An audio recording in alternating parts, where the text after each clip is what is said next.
jums patiems atrodo, Tiek, kiek yra. kas turi mažiau, tai jiems atrodo, kad tai yra jau gausi šeima, bet kartu tai ir gerai. Vat, kas gali geriau patarnauti tiems kitiems vaikams kaip jūs, kurie jau turite savo šeimą, savo paauglius ir kartu, reiškia, tarsi turite įgūdžių ir geriau suprantate tuos kitus jaunus žmonės. Tai ir vaikai patarnauja. Ir juo labiau, Jau kad man- vaikai tai yra kartu, reiškia, tas tęstinumas, sako geriausiai, vaikai perima tėvų vertybės, jeigu dalyvauja tėvų veikloj. Tai šituo atveju taip ir yra, kad jūs ir muzikuojate kartu, tiek daug visko kartu.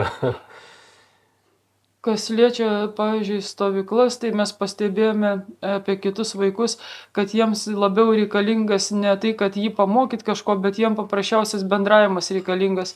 Kada tie vaikai, pavyzdys, kada tie vaikai kartu dalyvauja veiklose, kada tu jam patiki kažką tai padaryti, tai man atrodo, čia yra labiausiai, ką jie nori. Iš suaugusio žmogaus, ką jie nori iš kitų, kad juose pastebėtų kažką gero, kažkokios tai savybės, ką jie sugeba ir jie labai mielai tada atsišaukia, reik pagalbos, visi mielai tiesiog aš galiu tą padaryti, jiems tiesiog reikia paprasčiausio bendravimo ir kad jie būtų matomi. Nu taip, ir tai vaikams ir suaugusiems visiems reikia to šilumos ir dėmesio. Ir ypač šiais laikais, kai tas gyvenimo tempas įsibėgėja ir žmonės tikrai tarsi viskam vis mažiau turi laiko. Tada vat ir užsimesga tas ryšys ir, pavyzdžiui, buvo atėję vaikai iš dukros klasės ir iki šiol išlaikytas ryšys, mes mielai susitinkam ir mielai bendraujam. Jo, muzika irgi suartina. Ir šeimoje grojant, kartu repetuojant, šlovinant Dievą, tai yra labai artinantis toksai instrumentas muzika. Jo, Ir vaikams patinka stovyklose, jie prisijungia tos krikščioniškas giesmės giedant, o jaunimas gieda, kurie dar skaityk pirmą kartą, tik atėję pirmą kartą susiduria su krikščionybė, jie įsitraukia į tą linksmas dainas. O kiek laiko jūs jau kūrėte giesmes ir repetuojate, taip jau rimčiau, nes aš žinau, kad dabar jau išėjęs ir albumas jūsų yra. Šiek tiek papasakokit apie tą.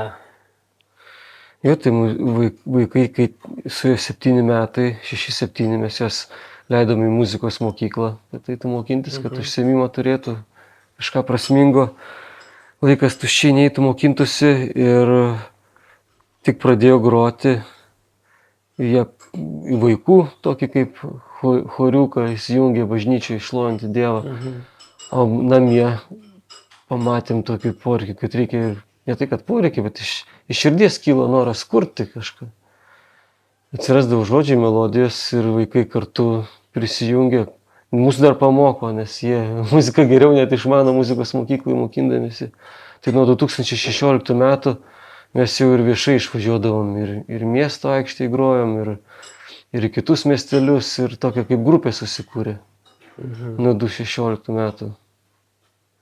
Tai va, kiek jau nemažai Tai tų jūsų metų. šeimoje tik tai mama Loreta nemuzikuoja. Bet ten irgi grupės dalis, nes jin kūrė žodžius, tekstus, tai jinai Tai jūsų dalyvauja kartu. menedžeris. Taip. Nu tai smagu, aš žinau, kad jau praeitais metais berods išėjo jūsų Jo, albumas. albumas pirmas. Kaip vadinasi? Vadinasi, ar pasiruošęs ir grupė arti. Arti, grupė arti. Labai įsimenantis toks pavadinimas. Jo, nes ta prasme, kad Dievas arti kiekvieno žmogaus ir jo sugrįžimas arti. Jo, bet ir gražu tai, kad jūs išleidote tą albumą ne taip senai, bet sakote, jau yra giesmių ir naujam albumui ir yra toliau kūrėte ir nesustojate. Jo, dabar trokštam išleisti antrą. Planuojam, galvojam, gal šią vasarą pradėti.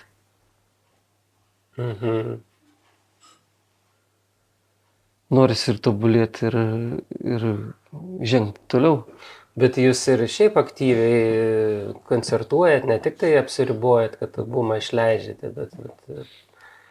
Jo, važiuojam pastoviai kažkur tai pagroti. O kaip susižino, ar jūs pakviečia, ar kaip vat tą virtuvę, tą... Šiaip tai dabar, kas vyksta, tai daugiausia pakviečia, nes kažkur buvę kokiuose kultūros namuose groja, tai sužino vieni kiti ir gaunam pakvietimų atvažiuoti. Ir iš puslapio keletas iki yra kvietę. Taip, iš Facebook'o puslapio keletas iki irgi. Bet daugiausia šiaip per pažįstamus. Iš Facebook'o. Vieni iš kitų susižino ir kur esam groję, pasako kitiems galbūt ir tokiu būdu. Gerai, kai yra dabar ta galimybė pasiviešinti socialiniuose tinkluose ir aš mačiau, kad jūsų pamaldos taip pat transliuojamos Facebook'e. Taip, norisi, Jėzus sakė, skelbti Evangeliją, jeigu yra toksai būdas, kad žmonės išgirstų. Mes taip padrikai truputį kalbame, viskas vyksta Kėdainiuose. Taip. Taip. Jo, turite patalpas Kėdainių centre ir ten kiekvieną sekmadienį renkatės. Liepų takas 3 pats Kėdainių centras. Ir 2 valandą kiekvieną sekmadienį vyksta susirinkimai, kur tikintieji susirenka. Šlovinam Dievą, skaitam žodį, pamokslaujam, bendraujam. Būna kavos laikas kiekvieną kartą, kad ne tik tai susirinkti, paklausyti, bet kad ir pabendrauti, kad įsigilinti, kas kuom gyvena. Ir dar turite svajonę, kad iš tikrųjų ta vieta jinai būtų patraukli žmonėms šiaip užeiti, kad mažiau liktų to religinio šleifo, kuris iš tikrųjų žmonės kitą kartą atgraso. Žmonėms norisi tokio paprastumo, norisi tada pajusti tą šilumą ir žmonės ieško to bendravimo. Ir kaip sukurti tokią erdvę. Tai meldžiamės to, planuojam, svajojam, jau senai ta svajonė tokia yra. Susitinkam su iš kitų šalių, Dievas duoda susitikti žmonėmis, kurie jau kažką panašaus kūrė, yra įkūrė. Tai galvojam padaryti tokią kaip kavinę skaityklą, kuri ištisą savaitę veiktų ir žmonės galėtų bet kada ateiti. Būtent šalia bažnyčios, šalia patalpų, kur bažnyčia renkasi. Ir kad ten atrastų žmonės, su kuriais galima pasišnekėti, galima pabendrauti, galima kavos išgerti, knygą paimti paskaityti, literatūros krikščioniškos rasti. Man tai taip susišaukė su mano dukros įspūdžiais, ne taip senai prieš mėnesį laiko, jinai buvo vienoje organizacijoje Vokietijoje, ten šalia didelio miesto, aišku, ten sava specifika, bet yra tarnystė, tiesiog autobusiukas, kuris rodo vaikams spektaklius, vaikus, žodžiu, įtraukia įdomiais jiems dalykais ir tie vaikai tiesiog su noru pradeda lankytis bažnyčios pamaldoj, nes jaučia, kad jiems ten rodomas dėmesys, jiems įdomu, nėra ta tik tai forma religinė kažkokia, orientuota, būtent į jaunus žmonės. Ir kaip keista, kad tokiu būdu pasiekime net saugusiai, tėvai pradeda domėtis, kur čia jų vaikai vaikšto ir jie pamato, kad vaikai mokosi gerų dalykų ir tie tėvai ateina taip pat paskui vaikus. Tai kažkaip panašiai vyksta ir jūsų stovyklose, kaip aš suprantu, kad jūs patarnaujate tiems vaikams, jiems tą savaitės laisvalaikį suteikiate, bet po to ir tėvai pradeda domėtis, o ką vaikas skaito, ką jis parsivežė iš stovyklos, apie ką ten buvo kalbama, ar ne taip?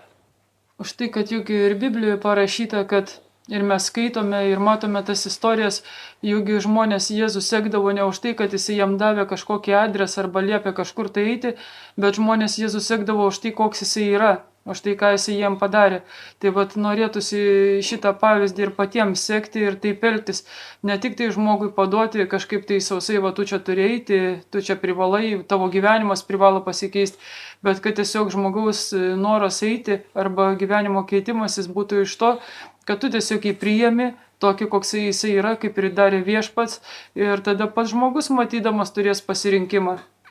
Tai vat, manau, Čia ir tie tėvai yra ne vienas atvejis, kai atsirado bendravimas ir jie pradėjo ieškoti Dievo dėl to, kad vaikai buvo stovykloje, dėl to, kad su vaikais buvo bendravimas.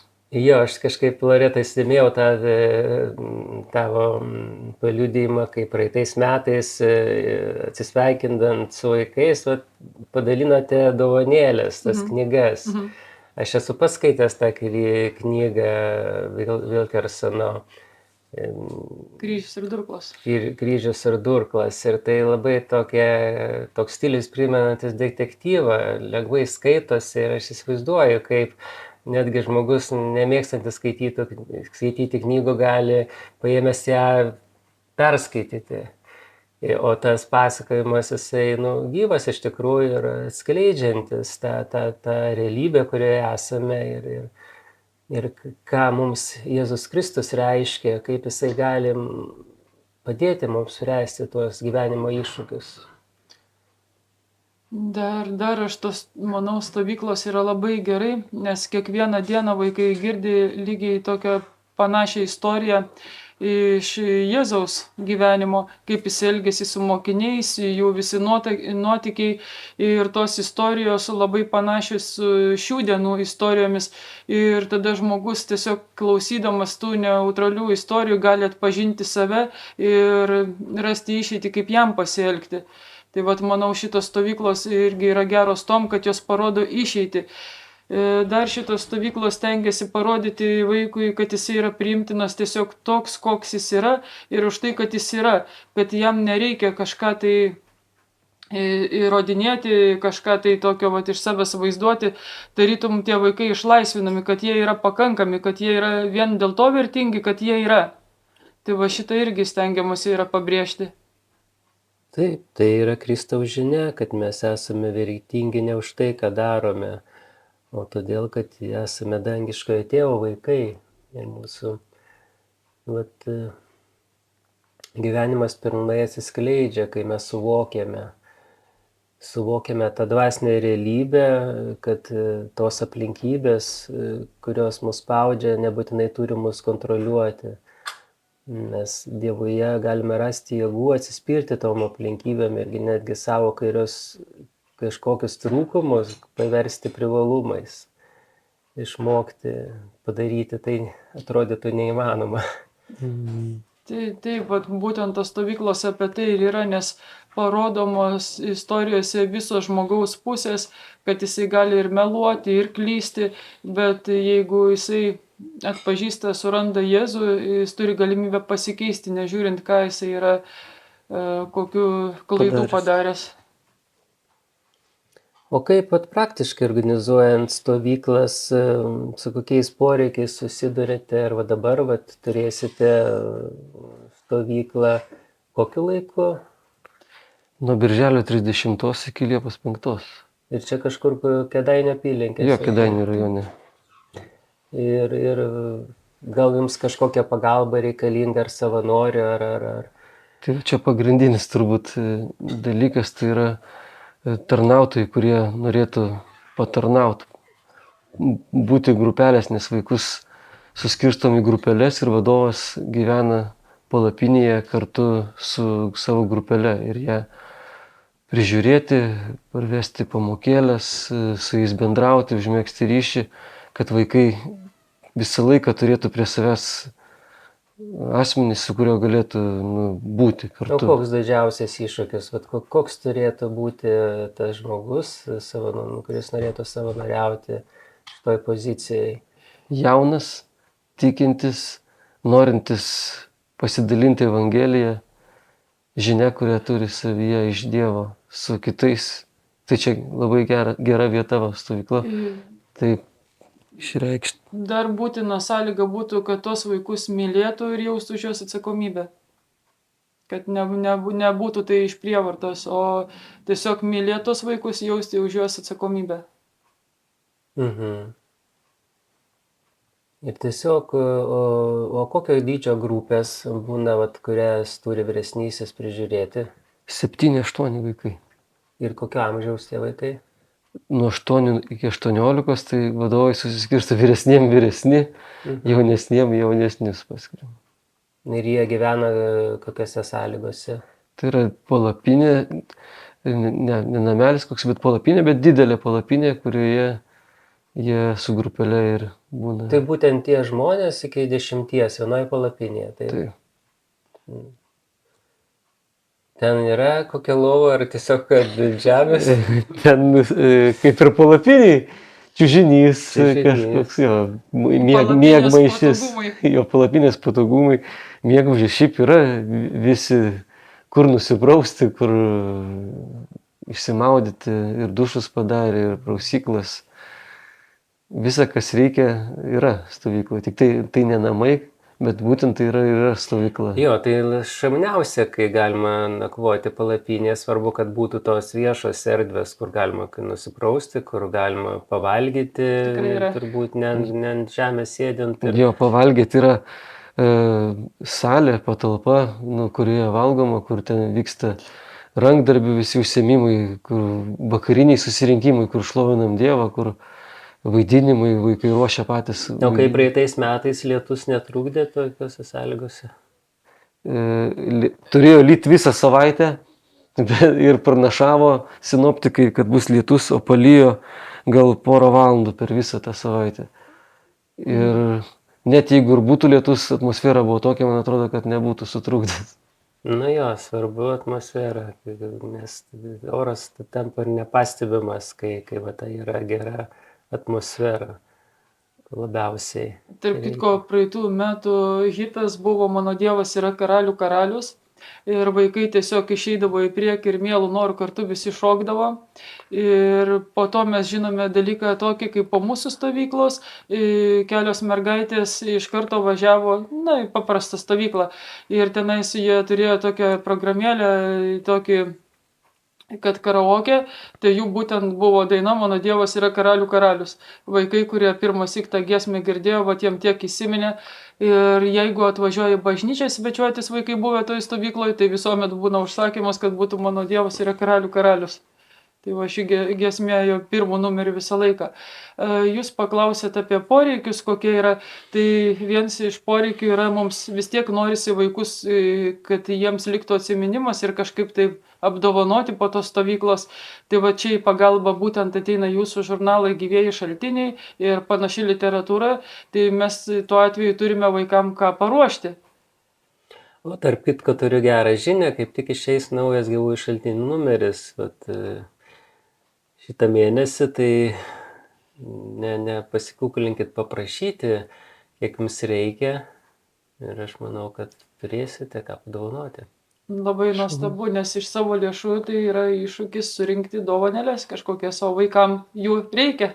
Taip, prisiminimą, kaip ir tą knygelę, aš taip pradžiugau, kai išgirdau, kad Durklas ir kryžius su tą knygelę Vilkers, tikrai, sakyčiau, vertas dalykas.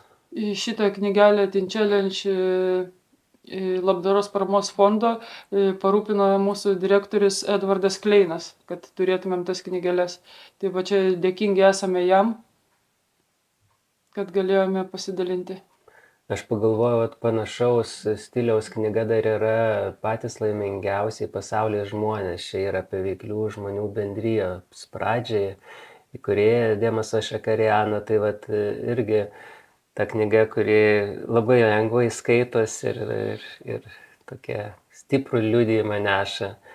Tai to ir reikia, kas vaikams nebūtų nuobodu, nereligiška, ne per sunku, bet tokio paveiku. Jo, nes religijos šiam pasaulyje užtenka. Daug ko reikia to tikro liudijimo, tikro gyvenimo pasidalinimo. Nes krikščionybė taigi ne religija, tai yra gyvenimo būdas. Taip, religija atgraso, bet religija tai yra tai, kas kaip pasakyti, čia yra žmogaus silpnybės išraiška, žmogiškumo išraiška. Aš galvoju, žmonės patys, jie tą religiją, gyvą tikėjimą paverčia religiją. Ir mums svarbu galbūt nušviesti ir parodyti, kad tai yra nukreipimas, kad vis tik tai ne viešpaties sugalvota ta religija, tai yra žmogiška iniciatyva. Dažniausiai būna, kai tikrus dalykus pakeičia, tik tai forma be turinio. Kas tai yra religija? Tai forma be turinio. Ir gera, kad matyti jūs, pažinti jūs ir iš tikrųjų aš tai tokį didelį potencialą matau jūsų šeimoje, todėl kad jau kelios kartos, aš žinau, Mariau, kad tavo tėvukas tikintis žmogus, tu seki pėdomis ir tavo vaikai kartu, jūsų kartu vaikai kartu su jumis ir jūs dar esate papildomą tą instrumentą įvaldę, muziką, kuri yra instrumentas irgi Dievo duotas tam, kad atvertų žmonių širdis, kad didesnės galimybės būtų žmonėm pažinti savo kūrėją. Ir džiugu, kad jūs naudojate visus tuos instrumentus ir visas galimybės iš Dievo malonės ir einate pirmyn ištikimai, kantriai, nepametate tikslo. Ir tiek šita stovykla yra liudijimas ir taip norisi palinkėti, kad atsirastų tos pagalbos, tų žmonių, ypač Kėdainių, Kauno apylinkės, kas yra arčiau, kad žmonės, kurie galbūt ieško galimybių, ką aš galėčiau dėl Kristaus, prisijungtų prie tų iniciatyvų, kad ir jūsų iniciatyvos organizuojant stovyklą. Ir jeigu tuo laikotarpiu yra laisvi žmonės, birželio 30 ir Liepos 5 tą savaitę paaukoti kartu patarnaujant vaikams, paaugliams ir pabandyti perduoti tai, ką mes esam gavę. Jo, savyje nereiktų laikyti, reikia dalintis. Jėzus davė didįjį pašaukimą, paliepimą tokį. Eikite, padarykite mano mokiniais visų tautų žmonės. O čia tokia proga būti savaitę laiko su vaikais, kurių didžioji dalis pirmą kartą girdės apie Jėzų, padaryti mokiniais, padaryti savo pavyzdžių, kaip Jėzus darė. Padaryti jo. Šventę kitiems ir padaryti šventę savo. Dažniausiai būna taip, kad atiduodamas tu ir gauni. Ir atvirkščiai. Būtent.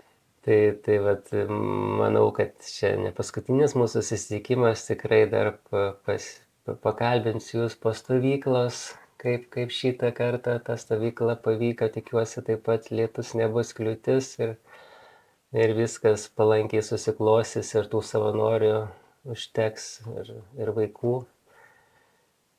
Ir susitiksim kitą kartą, kai jau galėsiu pafilmuoti jūsų aplinką gražią, kurioje gyvenate, jūsų gyvūnus. Sėkmės jums. Ačiū labai. Labai ačiū ir mielai lauksim. Iki kitą kartą.